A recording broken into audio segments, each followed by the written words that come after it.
भारत तो फाइनल में पहुंच गया। जी हाँ दोस्तों, आज बारी है पाकिस्तान और श्रीलंका के मैच में। किस टीम जान मारती है और कौन फाइनल में पहुंचता है, जी हाँ दोस्तों, इस वीडियो में जान पाएंगे।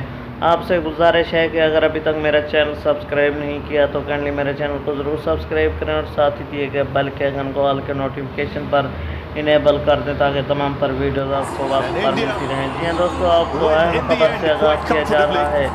पाक भारत मैच, जो कि बहुत ही शदीद गुस्से का हामिल का एक मैच था, जो कि भारत ने पाकिस्तान को ऐसी शिकस्त दी कि अभी भी शायकीन नाराज़ हैं। जी हाँ दोस्तों, आपको अपडेट करते चलें।